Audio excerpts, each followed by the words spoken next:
제가 오늘 말씀드린 내용은 이제 제목에서는 21세기 뇌과학 현황과 도전이라고 했는데 기본적으로 우리가 뇌를 왜 연구를 해야 되고 또 뇌 연구 중에서 어떤 연구 분야가 중요하고 또 어떤 것들이 앞으로 우리가 난제로 남아 있고 그다음에 마지막에는 제가 제 개인적인 경험을 빌려서 과학자로서 어떻게 살아가고 그다음에 과학자를 꿈꾸는 학생들한테 그런 여러 가지 팁들을 드리려고 합니다.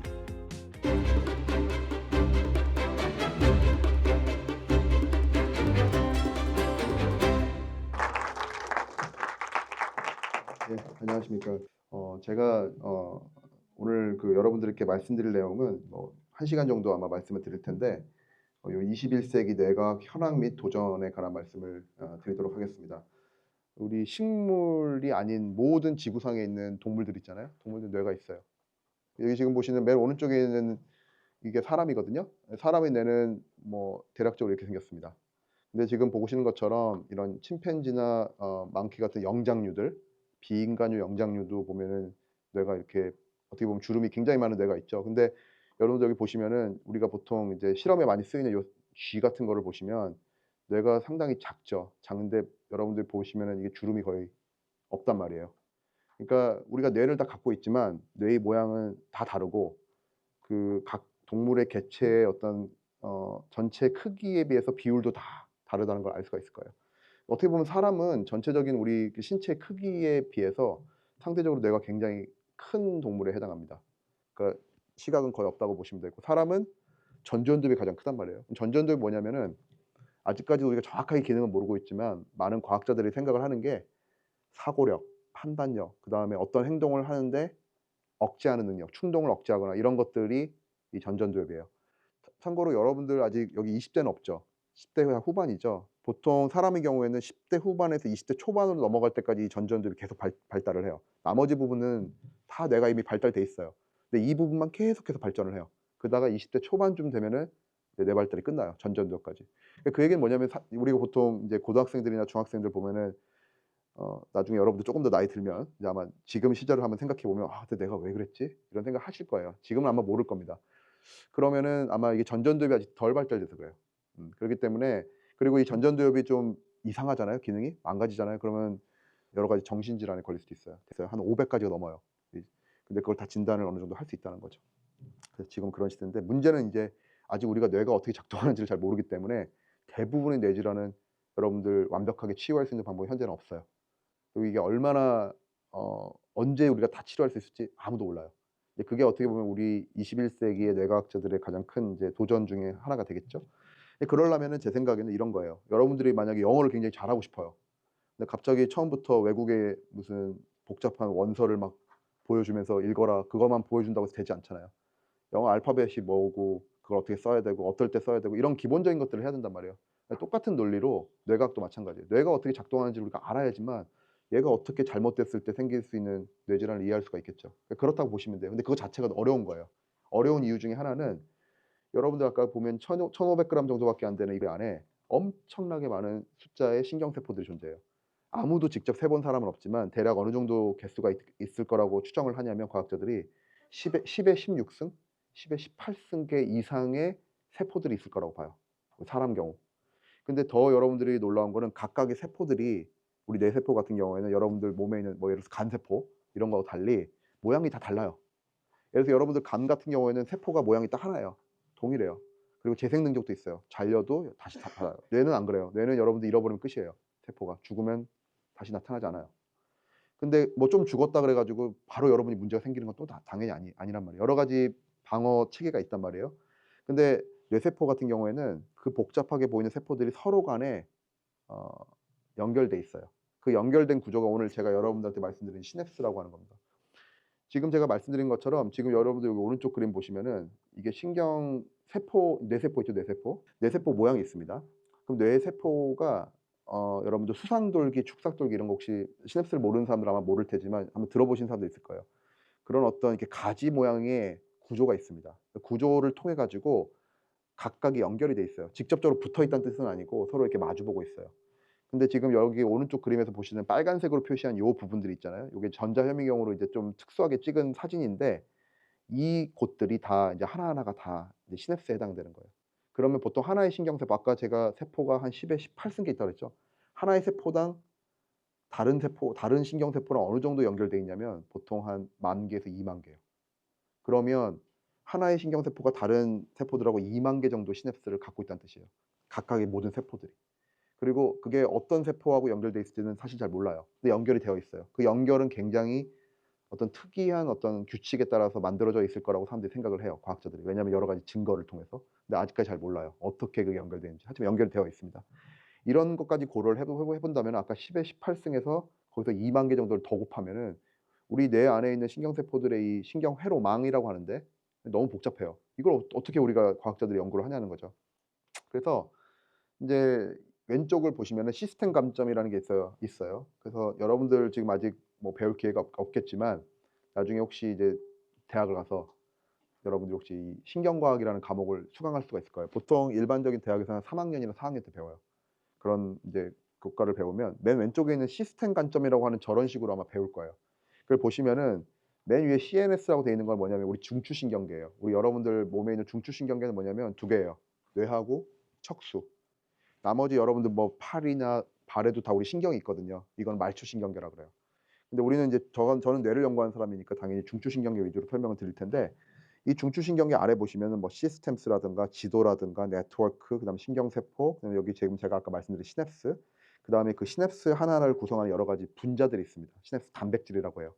단백질은 하나의 시냅스당 대충 한 2,000개 정도 있을 거라고 생각을 해요. 여러분 단백질 혹시 들어봤나요? 단백질 들어봤죠? 단백질 제일 중요해요, 여러분들. 단백질이 실제로 여러분들이 세포가 작동할 수 있는 기본적인 엔진이라고 보시면 됩니다. 근데 이제 요즘에 신경과학이 발전을 하면서 저 왼쪽에 있는 단순한 시스템 관점보다 오른쪽에 있는 세포, 분자 그리고 시냅스 관점에서 이제 보려고 하는 게 더 많아요. 그러니까 이게 왜 이런 식으로 좀 더 세분화됐냐면요. 이 신경과학이라는 것도 뇌과학인데 뇌과학을 여러분들이 혹시 관심 있어서 나중에 보시면은 분야가 굉장히 다양해요. 저게 뭐냐면 다 시냅스에 있는 단백질들이에요. 저 단백질을 보시면은 여기서 중요한 건 뭐냐면 여기 지금 동글동글한 여기 공 같은 게 보이죠? 여기 이게 뭐냐면 시냅스 어 소포체 안으로 들어가는 인제 신경 전달 물질이라는 겁니다. 여러분들 아마 들어보셨을 거예요. 뭐 글루타메이트, 가바, 뭐 세로토닌, 도파민 뭐 이런 거 들어보셨을 거예요. 그게 신경 전달 물질이에요. 그래서 우리 뇌는 저 신경 전달 물질이라는 거를 이렇게 다른 세포한테 전달을 해 가지고 서로 간에 대화를 해요. 내가 여러분들하고 대화를 할 때 지금 마이크를 이용해서 대화를 하잖아요. 이 세포들은 어떻게 대화를 하냐면 쟤를 옆에 세포한테 뿌려줘서 대화를 해요. 그럼 뿌려주잖아요. 그럼 그거를 받은 반대편 세포는 그거를 인식해 가지고 자기가 거기서부터 전기 신호를 만들어내요. 그 전기 신호를 만들어내는 게 하나의 메시지예요. 그래서 그 전달하기 위해서 이걸 그냥 던질 수는 없으니까 여기 오른쪽에 있는 이 원 구조로 되어 있는 요 시냅스 소포체라고 하는 안으로 이 신경 전달 물질을 받아요. 받은 다음에 아무 데서나 뿌리는 게 아니라 특수한 곳에서만 뿌린단 말이에요. 그 특수한 곳이 제가 아까 여러분들한테 질문했던 시냅스예요. 그러니까 아무 데서나 뿌리는 게 아니라 딱 마주 보고 있는 거기에서만 딱 신경 전달 물질을 이제 분비를 한다는 거예요. 지금 아까 제가 세포가 10에 18 승계 있다고 그랬잖아요. 근데 그거 가지고 우리 연구하기 어려워요. 너무 복잡하단 말이에요. 그래서 지금 요 그림에 보시는 것처럼 약간 파란색 세포 2 가지 그다음에 빨간색 세포 3 가지 요 3 가지만 지금 가지고 얘기를 해 볼게요. 이 3 가지 세포가 이게 서로 간에 아까 완전히 붙진 않지만 서로 이렇게 접점을 이루고 있다고 제가 말씀드렸잖아요. 지금 보시는 요 네모칸으로 쳐져 있는 얘네들이 다 시냅스예요. 여기도 지금 네모칸이 안 쳐져 있지만 여기도 시냅스 다 시냅스란 말이에요. 근데 여기를 자세히 각각을 다 들여다보면은 그냥 보면 안 되고 전자현미경을 이용을 해야 돼요. 전자현미경을 이용하지 않으면 이게 볼 수가 없어요. 워낙 세포가 작기 때문에. 보시면은 어떠한 시냅스든 다 이런 비슷한 모양을 갖고 있어요, 어떤 이미지를 봐도. 그게 뭐냐면은 왼쪽을 보시면 아까 제가 시냅스 소포체라고 말씀드린 거 있죠? 동글동글한 큰 거 있었잖아요. 그 동그란 게 이거예요. 여기 지금 동그란 게 굉장히 많이 보이죠, 이쪽에. 그 안에 하나하나에 다 신경 전달 물질이 들어 있다고 보시면 돼요. 그다음에 여기 지금 보시면은 여기가 좀 약간 시커먼 게 좀 많죠, 다른 데 비해서. 여기가 시냅스예요. 그러니까 왼쪽에 있는 요 신경세포의 요 구조와 오른쪽의 신경세포의 요 구조가 서로 이렇게 딱 서로 마주 보고 있는 거예요. 그 마주 보고 있는 거기에서만 요 신경 전달 물질이 요 시냅스 소포체가 딱 이동을 해서 거기서 신경 전달 물질을 분출을 한다는 거예요. 그러니까 어딜 가도 그래요. 근데 그럼 여러분들이 '아 그럼 이 시냅스나 이 시냅스나 다 모양이 똑같으니까 기능이 다 동일한 거 아닙니까?'라고 생각할 수 있는데 그렇지 않아요. 다 달라요. 그리고 제가 여러분들한테 지금 막 이런 얘기를 전달을 해요. 그럼 여러분들 뇌에 있는 지금 시냅스들도 막 활동을 할 거예요, 복잡하게. 근데 제가 이제 오늘 물론 오늘만 방문을 하겠지만 제가 만약에 어떻게 기회가 돼서 다음 주 월요일에 다시 와. 똑같은 사람들 또 있어. 똑같은 강연을 하잖아요. 그럼 여러분들이 일단 제 얘기를 한번 들었잖아요, 오늘. 물론 저는 똑같은 언어를 쓰진 않겠죠. 조금 다르지만 비슷한 메시지지만 다른 언어를 쓰겠죠. 그럼 여러분들은 저한테 한번 들었기 때문에 제 얘기를 했을 때 되게 지루할 거예요. 아, 한번 들었으니까. 그러면 이 시냅스는 어떻게 될 거냐? 시냅스는 또 다르게 작동해요. 그러니까 한번 이 사전에 경험을 했기 때문에. 그러니까 그만큼 이 동일한 시냅스가 제가 이 예를 들은 이유는 뭐냐면 여러분들이 하루에도 여러 가지 학교에서 활동을 하면서 시냅스들은 계속 활동할 텐데 그게 매번 달라져요. 그리고 한 2주 정도 지나잖아요. 여러분들 뇌에 있는 시냅스는 다 없어져요. 다 다시 만들어져요. 40%는 없어지고 나머지 60% 다시 만들어져요. 그게 여러분들이 태어나서 죽을 때까지 계속해서 일어나는 일이에요. 그러니까 시냅스는 없어졌다가 만들어졌다. 계속 이게 반복된다고 보시면 돼요. 근데 그게 비정상적으로 없어지거나 비정상적으로 너무 많이 생기거나 이러면 어떻게 생기겠어요? 그러면 여러분들이 알고 있는 그런 뇌질환 같은 게 생기는 거예요. 그러니까 항상 정상적인 어떤 범위를 벗어나면은 문제가 생길 수가 있어요. 그런 거를 여러분들이 이해하시면 될 것 같습니다. 그래서 시냅스 모양도 비슷하지만 작동 기본적인 근본 원리는 비슷해요. 근본적인 원리는 지금 오른쪽에 위에 이게 영어로 적혀 있는데 보시는 것처럼 아마 이건 여러분들이 아마 못 들어보셨을 거예요. 활동전이라는 게 있습니다. 활동전이. 활동 여러분들이 뭐 너무 깊게 이해하실 필요는 없어요. 활동전이라는 게 있고 이 하나의 신경세포의 활동 전이가 발생을 하면 그게 요런 과정들을 거쳐 가지고 다른 편에 있는 신경세포의 또 다른 활동 전이를 만들어내요. 지금 오른쪽에 보이는 이런 시간차로. 근데 이게 얼마나 빠르냐면은 여러분들 지금 보시는 것처럼 이게 1 밀리세컨드예요. 1 밀리세컨드라는 거는 10의 6 승분의 1 초예요. 그러니까 정말 찰나죠. 이 찰나에 여러분들 뇌에 있는 하나의 시냅스에서 다른 세포로 정보가 전달이 돼요. 이런 식으로 굉장히 빠르게 계속해서 전달돼요. 그러니까 정보를 근데 여러분들이 여기서 궁금한 거는 정보를 받았어요. 그럼 내가 정보를 받았으니까 또 이거를 다른 세포한테 전달을 해야 될 거 아니에요. 전달을 해야 되는데 전달할 때 어떻게 하냐면은 자 이렇게 생각하시면 돼요. 제가 여러분들 전달하는 거 마이크로 전달하죠. 그러니까 뒤에도 다 들릴 거예요 지금. 근데 제가 만약에 요 앞에 있는 학생한테 여러분들 아마 요런 거 봤을 텐데 살짝 이 친구한테 뭐라고 얘기를 해 줘요. 그럼 이 친구가 또 이렇게 그런 거 보셨죠? 전달했을 때 저 끝에 사람이 제가 뭐라고 했는지를 한번 보자는 거죠. 근데 여러분들이 이거는 정신만 우리가 똑바로 차리고 있으면은 전달이 될 거예요. 아마 뭐 단어나 이런 것들이 쪼끔 헷갈릴 수도 있겠지만 제가 어려운 단어를 얘기하면 이 친구가 들었는데 또 이렇게 전달하는 과정 중에 좀 이렇게 오류가 생길 수는 있겠지만 대체적으로 정확할 거란 말이에요. 근데 이 우리 뇌세포에서 전달하는 방식은 어떠냐면요. 제가 전달을 해요. 그럼 이 친구가 제 말을 그대로 전달하지 않아요. 그러니까 전달하는 게 이상한 거예요. 왜냐하면 이 친구는 제 설명을 듣고 자기가 그거를 해석을 해요. 그래서 자기의 언어로 다시 표현해요. 그러면 당연히 가겠죠? 이 친구는 그대로 또 전달 안 해요. 또 자기가 해석을 한단 말이에요. 그러니까 매번 달라져요. 그러니까 시냅스라는 거는 신경 정보를 전달하는 창구일 뿐만 아니라 인위적으로 가공을 해요. 가공을 한단 말이에요. 이게 인제 시냅스 그리고 뇌의 기능을 이해하는 데 굉장히 어려운 점이에요. 왜냐? 어떻게 가공하지? 어떻게 전문적인 용어로는 이제 계산이라고 해요. 컴퓨테이션이라고 하는데 이걸 어떻게 우리가 신경세포가 이거를 계산할까? 이거를 우리가 알면은 사실 뇌의 기능을 알 수 있다고 얘기할 수 있는데 불행하게도 전혀 모른단 말이에요. 기본적으로 이 과학자들이 알고 싶은 건 뭐냐면 시냅스가 많고 그다음에 연결 패턴도 굉장히 다양한데 혹시 이거를 전체적으로 아우를 수 있는 어떤 규칙이 있을까? 여러분들 아마 물리를 배운 사람들은 뭐 연력학 법칙 1 뭐 2 이런 거 들어봤을 거예요. 그건 뭐 굉장히 이상적인 상황이긴 하지만 법칙이라는 게 있잖아요. 우리 생물계는 대부분 법칙이 없어요. 왜냐하면 굉장히 복잡한 시스템이기 때문이에요. 하물며 이 뇌는 더더욱 없겠죠. 근데 아마 많은 과학자들은 그래도 그렇게 다양한 시냅스들을 전체적으로 아우르는 어떤 규칙이 있지 않을까? 그럼 규칙이 있다면 사람들이 그거는 분자가 조절을 할 거라고 생각해요. 분자 수준에서 규칙이 존재할 것이다. 그게 이제 많은 과학자들이 저를 포함해서 이제 관심거리가 됐고요. 뭐 이 부분은 이제 앞서서 설명드린 부분이기도 하지만 오른쪽 그림을 보시면 여러 가지 단백질들이 있고 이 단백질들 모든 시냅스는 보면은 기본적으로 요런 단백질들이 존재를 해요. 다만 우리 뇌의 영역이나 또 그 뇌 안에 존재하는 세포들의 어떤 형태의 종류에 따라서 또 신경회로의 종류에 따라서 이 안에 있는 구성 성분이 쪼금씩 달라져요. 그 다른 이유는 뭐겠어요? 여러분들 생각할 때는. 이유가 있어요. 그 뇌에 그 세포들이 어떤 기능을 할 거예요. 그 기능을 하는데 가장 최적화된 형태로 분자들을 필요로 하는 거예요. 그럼 여러분들이 이걸 이해를 하려면은 각각의 분자들이 어떻게 작동하는지를 알아야겠죠. 그걸 알면 여러분들이 추론할 수 있을 거예요. 아직까지 과학자들은 그런 단계예요. 그 단백질들이 뭔지는 지금 알겠는데 그 단백질들이 정확하게 무슨 일을 하는지는 몰라요. 그것들을 찾는 과정이라고 보시면 될 거예요. 전 시냅스는 기본적으로 역할이 뭐냐? 아까 얘기 드린 신경 전달 물질을 다른 편 세포에다가 뿌려주는 역할을 해요. 그거를 하기 위해서 이 여기 오른쪽에 있는 단백질들이 다 같이 협동을 한다고 생각하시면 될 것 같아요. 그리고 후 시냅스 같은 경우에는 전자현미경으로 보면 이렇게 그물 모양으로 돼 있어요. 여기 보시면은 지금 굉장히 크게 보이지만 실제로는 여러분 전자현미경으로 봐야지만 보일 수 있는 구조예요. 이 안에 1000개 이상의 단백질들이 존재해요. 아주 촘촘하게. 그렇게 이해를 하시면 될 것 같고 지금 보고 계시는 것처럼 이 시냅스라는 거는 두 개의 신경세포가 이렇게 완전히 붙어 있지 않아요. 항상 이런 틈이 있습니다. 이 틈이 여러분들 지금 보면 되게 크게 보이지만 저 틈이 어느 정도냐면 20 나노미터예요. 20 나노미터. 그 나노미터면 여러분들 얼마나 작은지 알 거예요. 그러니까 실제로 그냥 얼핏 보면은 일반 현미경으로 보면 붙어 있게 보여요. 전자현미경으로 들여다봐야지만 저 틈이 보인다는 거예요. 저 틈이 보이는 이유에 대해서 사람들이 궁금할 거예요. 사실 이거를 옛날에 전자현미경이 1959년도에 처음 나왔기 때문에 그전에는 과학자들이 이거 갖고 엄청 싸웠어요. 어떤 사람들은 붙어 있다. 어떤 사람들은 떨어져 있다. 근데 왜냐면 사실 붙어 있는 게 훨씬 더 효율적이거든요. 왜 붙어 있으면 효율적이냐? 하나의 세포에서 신경 전달 물질을 전달할 때 어떤 메시지를 전달할 때 이런 틈이 없으면 어떻게 되겠어요? 정보가 서로 손실되지 않고 바로 갈 수 있죠. 근데 이렇게 떨어져 있으면 어떤 일이 벌어지냐면 여기서 이 신경 전달 물질이 이렇게 분출이 되면 얘가 잃어버릴 수도 있어요. 다 이쪽으로 넘어가지 않을 거란 말이에요.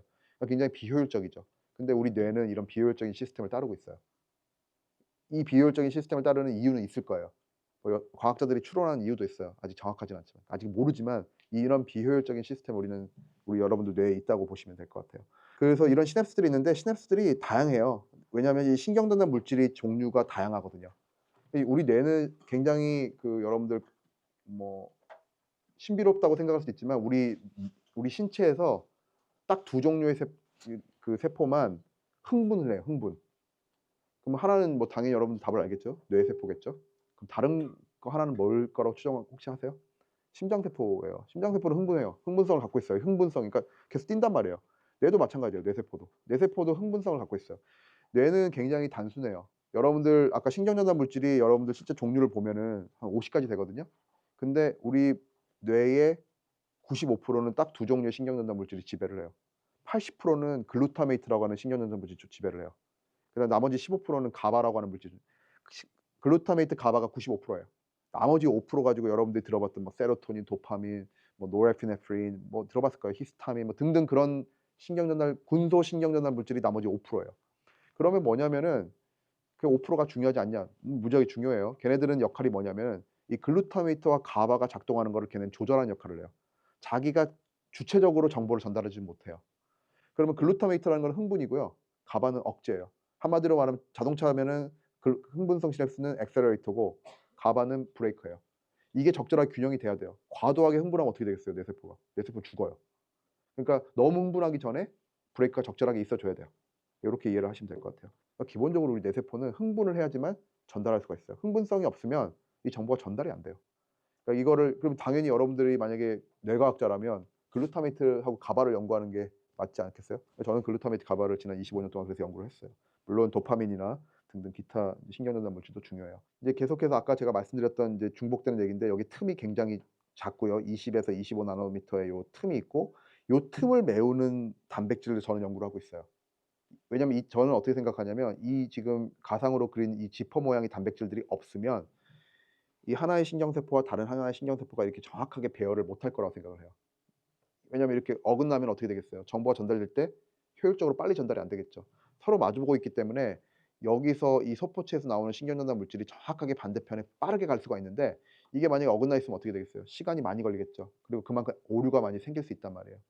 기본적으로 저희가 이제 생각하는 이제 가설 중에 하나는 이런 단백질들의 기능에 문제가 생기면 여기 오른쪽에 나와 있는 것처럼 여러 가지 여러분들이 알고 있는 다양한 뇌질환 심지어 알츠하이머나 파킨슨 같은 퇴행성 뇌질환까지 다 포함해서 거의 우리 모든 뇌에서 일어날 수 있는 문제점, 정신질환 뭐 다 포함해서 일어날 수 있다라는 게 저희 이제 생각이에요. 혹시 여러분들 관심 있으시면은 여기 저희 랩 실험실 홈페이지도 있으니까 그 홈페이지를 참고하시면 될 것 같아요. 감사합니다.